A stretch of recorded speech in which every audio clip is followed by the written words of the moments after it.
स्वागत है दोस्तों आप सभी का फिर से एक नए वीडियो में। दोस्तों आज की इस वीडियो में हम लोग जो है क्लास 12 का आज की इस वीडियो में हम लोग जो है दोस्तों क्लास 12 का फिजिक्स यानी कि भौतिकी का आज जो आपका वीकली टेस्ट हुआ है, आज मतलब कि कब यानी कि 28 अक्टूबर को जो आपका वीकली टेस्ट हुआ है उसका आज की इस वीडियो में हम लोग जो है फुल आंसर की देखने वाले हैं। यानी कि आप कितना सही किए आज की इस वीडियो से आपको पता चल जाएगा।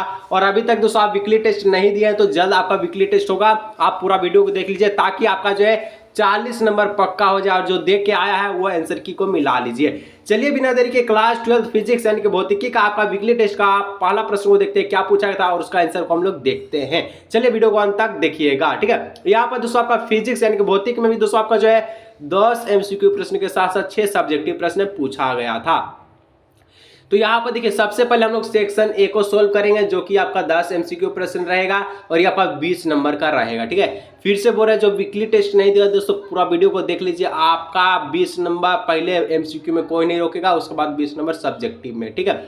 तो चलिए यहाँ पर दोस्तों पहला प्रश्न पूछा गया है आप सभी से, the nature of A light wave is, यानी कि प्रकाश तरंग की प्रकृति होती है। तो प्रकाश तरंग की प्रकृति कैसी होती है तो इसका होता है क्या होता है ट्रांसवर्स, ठीक है। यानी कि आपका हो जाएगा ऑप्शन नंबर बी अनुप्रस्थ होता है, ठीक है। चलिए नेक्स्ट दोस्तों बढ़ते हैं 2 नंबर कहता है the image is behind the mirror virtual erect and large than object is formed then, ठीक है, फॉर्मेट इन।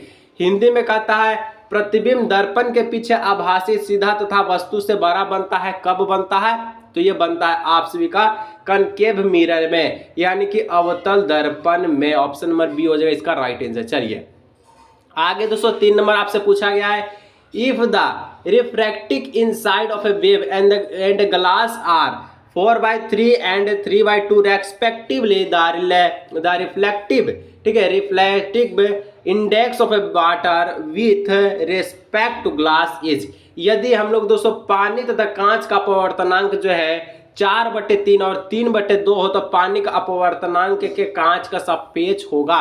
इसका जो सापेक्ष निकलेगा इसका आंसर आएगा 8/9 आएगा। That is option number C इसका राइट आंसर होगा। चलिए आगे बढ़ते हैं 4 नंबर बोलता है क्या बोलता है if the critical angle of a total internal reflection from a medium into vacuum is 30 degree then the speed of the light in the medium is।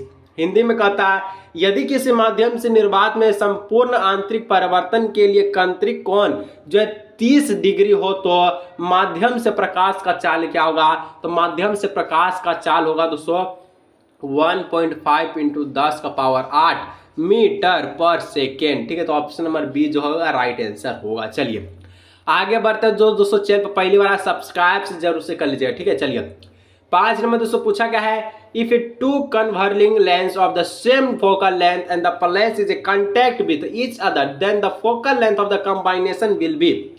यदि दोस्तों समान फोकस के दो अभिसारी लेंस एक दूसरे के संपर्क में रखे तो तब आपका संयोग की फोकस दूरी होगी।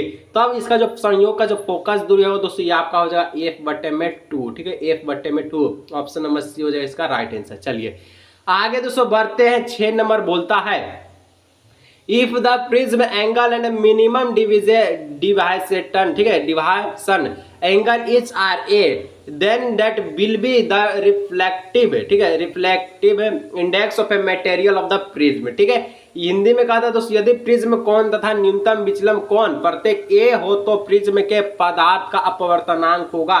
तो इसका जो अपवर्तनांक होगा ये 2 cos A में हो जाएगा 2। ऑप्शन नंबर ए बी इसका हो जाएगा राइट आंसर, ठीक है। ऑप्शन नंबर बी हो जाएगा 6 का राइट आंसर। चलिए आगे दोस्तों 7 नंबर बोलता है the length of A astronomical telescope for normal vision will be, ठीक है, क्या होगा इसका हिंदी में तो सामान्य दृष्टि के लिए एक खगोलीय दूरबीन की लंबाई होगी। तो इसका दूरबीन का खगोलीय लंबाई क्या होगा तो इसका जो लंबाई होगा दोस्तों ये होगा f0 + fe, यानी ऑप्शन नंबर डी हो जाएगा इसका राइट आंसर, ठीक है। चलिए आगे बढ़ते दोस्तों 8 नंबर बोलता है कि the wave front of A distance source of an unknown shape is approximately, यानी कि अज्ञात आकार के दूरदर्श स्रोत का तरंगार्थ लगभग होता है तो इसका होता है प्लेन होता है यानी कि समतल। ऑप्शन नंबर डी हो जाए इसका राइट आंसर। चलिए आगे दोस्तों 9 नंबर बोलता है कि द कॉर्नेक्स of a two light sources means that the lights wave immediate have, यानी कि दो प्रकाश स्रोतों के कलश समृद्ध होने का अर्थ है तो उत्सर्जित होने की वाली प्रकाश तरंगे होगी, तो ये होगा दोस्तों क्या होगा, समान आवृत्ति का, सेम फ्रीक्वेंसी होगा। ठीक है, ऑप्शन नंबर ए हो जाएगा समान आवृत्ति हो। चलिए लास्ट दोस्तों आपका जो है ऑब्जेक्टिव का लास्ट प्रश्न था और यहाँ से आपका 20 नंबर पक्का। ठीक है, कहता है which of the following sources given gives best जो है आपका मोनोक्रोमेट लाइट,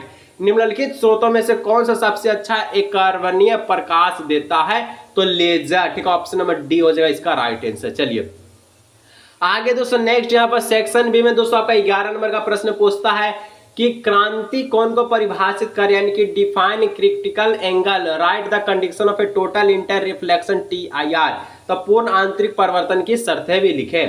12 नंबर बोलता है the amplitude of the two waves of the same frequency in the ratio of a 3:1, find the ratio of the maximum and minimum amplitude and intensities of the result wave. Hindi में कहता समान आवृत्ति की दो तरंगों के आयाम 3:1 के अनुपात में है, इसके आध्रुवपन से उत्पन्न परिणामी तरंग की महत्तम तथा न्यूनतम आयामों तथा तीव्रताओं का अनुपात ज्ञात कीजिए। चलिए 13 नंबर बोलता है दोस्तों क्या बोलता है कि discuss the laws of the reflection on the basis of Huygens wave theory, Huygens के तरंग सिद्धांत के आधार पर परिवर्तन के नियम को लिखे। ठीक, निकाले। चलिए 14 नंबर बोलता है define the power of a lens, what is unit, what will be the power of a convex lens of A focal length 40 centimetre.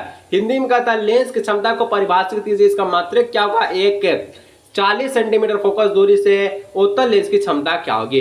15 number बोलता है कि ड्रा ए रे, ठीक है, draw a ray diagram of the compound microscope, define the magnifying power and the orbit and the expression when final image is the formed at 25 centimetre. एक संयुक्त सूक्ष्मदर्शी का किरण आरेख बनाइए आपकी, इसकी जो आवर्धन क्षमता के परिभाषित का व्यंजक प्राप्त करें जब अंतिम प्रतिबिंब 25 सेंटीमीटर पर हो। तो दोस्तों यहाँ पर आपका जो सब्जेक्टिव आंसर है, अगर इसका आप चाहते हैं तो अगर बोलिएगा सर सब्जेक्टिव का जो आंसर की बता दीजिए, मैं जरूर बताऊंगा। अगर दोस्तों आपको वीडियो अच्छा लगा वीडियो को लाइक चैनल सब्सक्राइब कीजिएगा। मिलेंगे नेक्स्ट वीडियो में। ठीक है।